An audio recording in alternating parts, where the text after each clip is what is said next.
Usually when you picture cleaning up the ocean, I mean, the image that comes to mind is just this kind of industrial brute force, right? Oh, yeah, completely. Like you picture a massive diesel-chugging ship dragging an enormous net through the water, just indiscriminately scraping up everything in its path. Right, catching whatever gets in the way. Exactly. And then someone points to a towering pile of plastic and seaweed on a wet deck, calls it a day, and says, problem solved. We tend to view environmental repair as, well, basically a janitorial task. You know, you see a mess, you sweep the mess. It's an incredibly transactional relationship. I mean, we build machines to extract or to conquer or to vacuum. The design of the tool really reflects how we view the environment itself, like it's a dirty rug that just needs a good scrub. Yeah, that's spot on. Hmm. When you look at the source for today's deep dive, which is this really fascinating May 12, 2026 article in Bibebibebibe Magazine, that entire paradigm just gets completely flipped on its head. It really does. It's totally different. Right away, the text introduces us to a piece of technology called the Abyssal TrueFlow, a sovereign ocean restorer. And it tells you explicitly that this machine is, quote, not an extractor, but an emissary of clarity. Which is just such a striking phrase. Right. Calling a piece of hardware an emissary instead of an extractor, I mean, it implies the machine has a diplomatic mission. It assumes the ocean isn't just a resource, but a sovereign territory we actually have to negotiate with. And what's really crucial to understand before we even look at the mechanics is the weight being given to this project. Because, this isn't just a glossy pitch from some Silicon Valley startup trying to secure venture capital. Yeah, it feels a lot more substantial. Exactly. The source material grounds this deeply in an academic and archival context. It even includes a Zenodo DOI, 10.5281 Zenodo.201515155. So that means this document, its specs, and its underlying philosophy are being formally cataloged and preserved for the academic record. So it's being treated with serious weight. But I kind of want to hold off on the heavy philosophy for a second, because, calling a machine an emissary of clarity is great, but if it doesn't actually work, it's really just poetry. Fair point. So to understand how a machine acts as an emissary, we have to look at the physical engineering. I mean, the ocean, especially the deep abyss, is one of the most unforgiving, chaotic environments on the planet. Ooh, absolutely. The pressure is just crushing. The pressure, the highly corrosive salt water, zero sunlight. Like, how is this thing actually surviving down there, let alone cleaning anything? Well, it survives through what the specs call a hybrid power core. If you think about traditional ocean cleanup, the biggest logistical nightmare is usually fuel. Right, keeping the ships running. Exactly. Yeah. A ship has to burn thousands of gallons of diesel just to reach the garbage patch, and when it runs out, it just has to turn around. But the Abyssal TrueFlow bypasses human logistics entirely.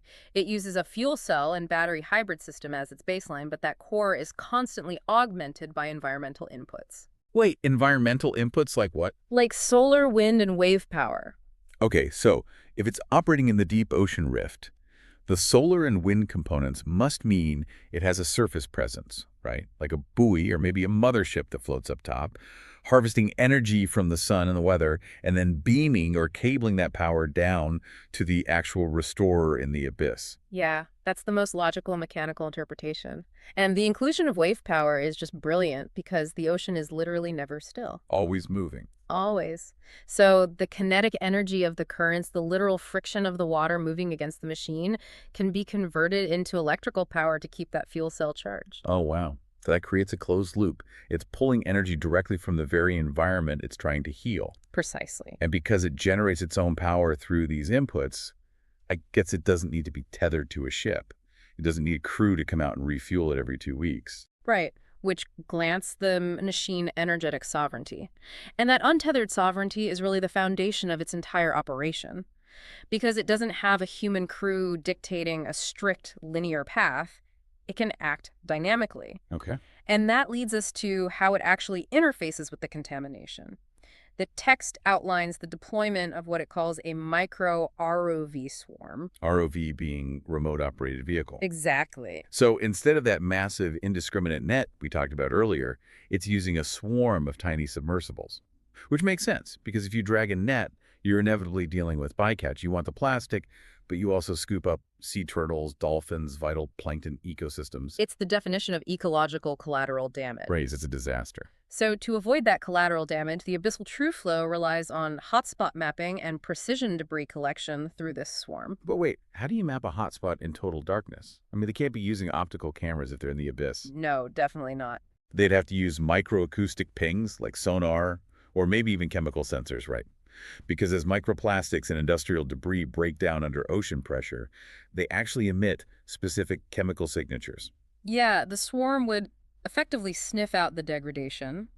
They detect a chemical gradient in the water column and follow it to the densest concentration of contamination. So instead of a giant vacuum, it's honestly more like a swarm of bees pollinating a massive dark field, or maybe like immune system's white blood cells. Oh, I love that analogy. You have these untethered autonomous drones communicating dynamically with each other. One ROV finds a dense patch of toxic debris, signals the rest of the hive, and they swarm that specific location. Grabbing exactly what they need without disturbing the surrounding marine life. Exactly, and bringing it back to the central unit. It's a targeted precision healing process. It really is. A swarm can maneuver around a thermal vent or a delicate deep-sea coral reef in a way a trawler simply cannot. But, okay, if these ROVs are constantly bringing back toxic debris, doesn't that create a mechanical bottleneck? How do you mean?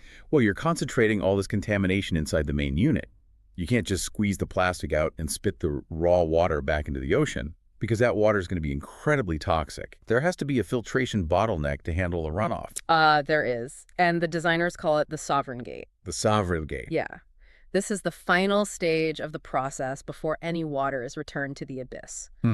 In standard industrial processes, the liquid waste or effluent is usually treated to be just clean enough by whatever the local regulatory standard happens to be. Which usually means it still contains microscopic pollutants or chemical leaching or biological contaminants. Like, it's legally clean, but it's not actually clean. Exactly. But the Sovereign Gate elevates that standard dramatically.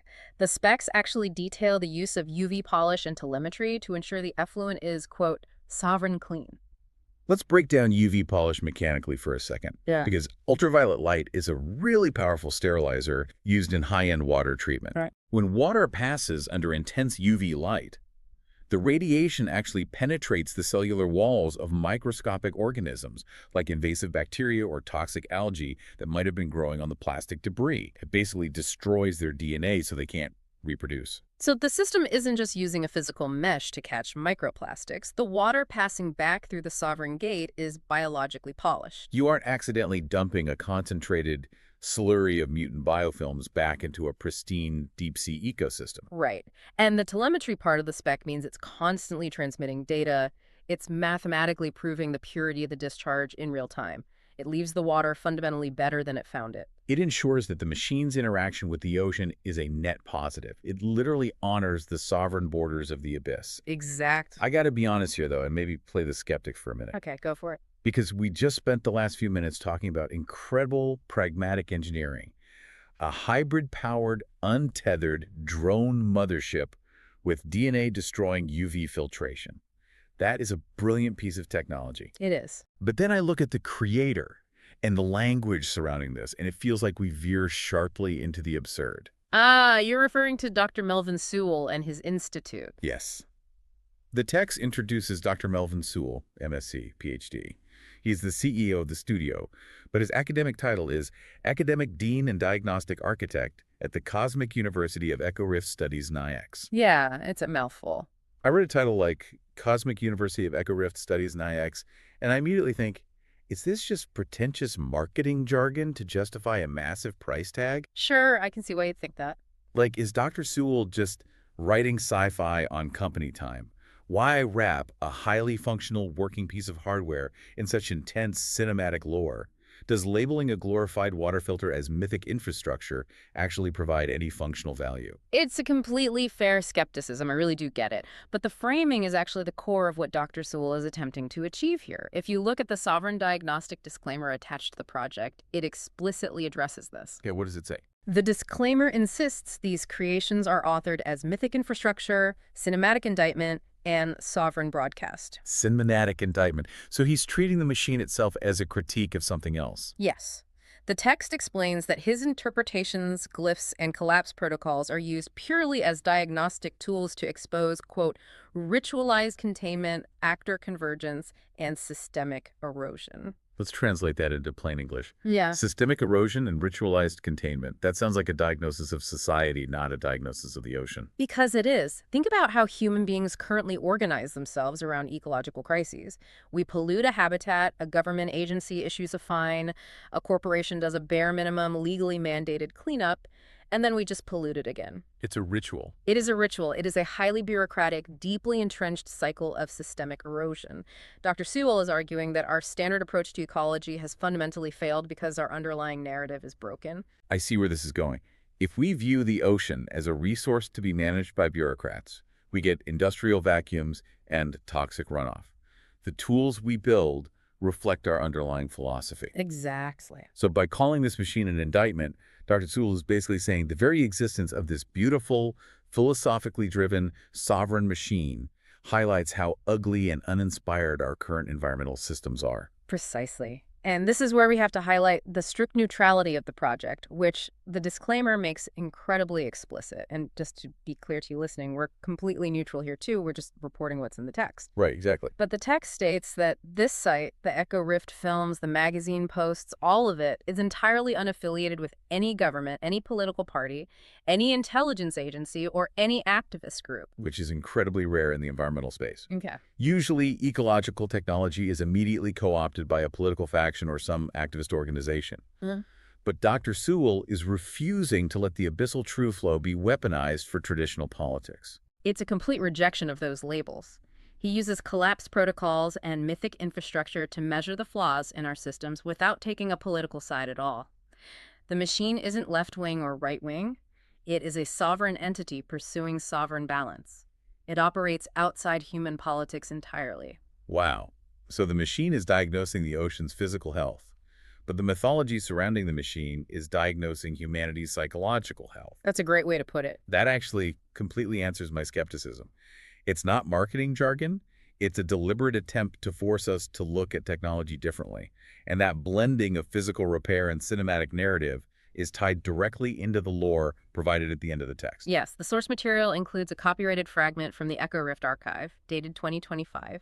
It gives us Chapter 1, The Origin. Oh, read that part. It reads, Sai-Kuvenga emerges from the rift born between slipflow and counterflow, marked by SH1 resonance. Let's break that down mechanically, because I really love how the lore mirrors the engineering, born between slipflow and counterflow.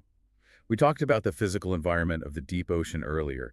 The abyss isn't a static bathtub. Right. It's incredibly dynamic. It is defined by massive, chaotic, contrasting currents. You have slip flows moving one direction, counterflows grinding against them in the other. And those conflicting physical forces create immense friction. The Abyssal TrueFlow machine has to physically navigate that friction using those very currents to power its wave energy core. So in the lore, the character of Sai-Kuvenga isn't just some random sci-fi protagonist. They are a literal narrative manifestation of the machine's environment. The machine operates in the rift between opposing currents, and the character is born out of that exact same friction. The fiction is a perfect mirror of the function, and it goes even further with the concept of SH1 resonance. The article's opening actually stated that the machine transfigures contamination into resonance. Well, in physics, resonance is what happens when a system vibrates at its natural frequency, right? It creates a state of harmony and amplified energy. If you introduce a foreign object or a dampening force, you lose that resonance. The system just sounds wrong. In this context, the contamination, the plastic, the industrial sludge that is the dampening force, it is physical disharmony. It disrupts the ocean's natural state. So the goal of the Sovereign Gate and the goal of Sai-Kuvenga in the lore is to eliminate that disruption until the system literally rings true again. Exactly. It restores the abyss to its natural frequency. Think about how you usually experience technology in your everyday life.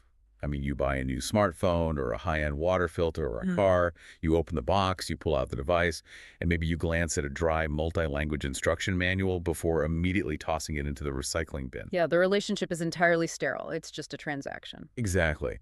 What Dr. Melvin Sewell and the Cosmic University are challenging you to do is imagine a world where our tools actually come with an embedded mythology. Right. It's like buying a piece of hardware, and instead of a warranty card, you receive this dense, atmospheric sci-fi epic that explains the cosmic purpose of your device. It gives the act of using that tool a profound sense of gravity. It treats ecological restoration not as a chore and not as a line item on a government budget, but as a heroic act. If the tools we build are mythic infrastructure, then the people deploying and supporting those tools become part of that mythology. We cease to be janitors, cleaning up a mess, and we become active participants in restoring a sovereign balance. It fundamentally changes the worldview. It really does, and that brings this entire deep dive full circle. The Abyssal TrueFlow isn't just a fascinating concept because of its hybrid wave power core, even though, the engineering required to pull power from deep-sea currents is remarkable. Definitely. And it's not just fascinating because of the micro-ROV swarm acting like a targeted, untethered pollinator network to avoid ecological collateral damage. And it isn't just the UV polishing sovereign gate mathematically proving the purity of the deep ocean through telemetry. I mean, all of those mechanical elements are brilliant, but the true innovation is the framework. Dr. Sewell packaged very real, very vital ecological action inside a mythic narrative. He completely bypassed the exhausted, gridlocked avenues of traditional political activism, which is honestly refreshing. He built a diagnostic tool that sits outside the system. It demands that we stop treating the natural world like a dumpster waiting for a vacuum and start treating it as a sovereign entity that deserves an emissary. An emissary of clarity, as the text says. It's a brilliant synthesis of hardware and philosophy. It truly is. Which leaves us with a final thought for you to ponder. The Abyssal TrueFlow claims to transfigure contamination into resonance. Take a look at the tools and devices sitting around you right now. Your laptop, your kitchen appliances, the infrastructure of the city you live in. What is the underlying philosophy built into those designs? That's a great question. Because right now, most of our world is built on extraction and disposable convenience. But if we started designing our everyday technology not just to perform tasks, but to act as emissaries of clarity, if everything we built came with its own mythic infrastructure aimed at restoring balance, how would that fundamentally change the way you interact with the world around you? It would certainly force us to rethink what it means to be a creator and what it means to be a consumer. From an industrial chainsaw to a targeted healing process, we have to start demanding more from our machines and the narratives we wrap them in.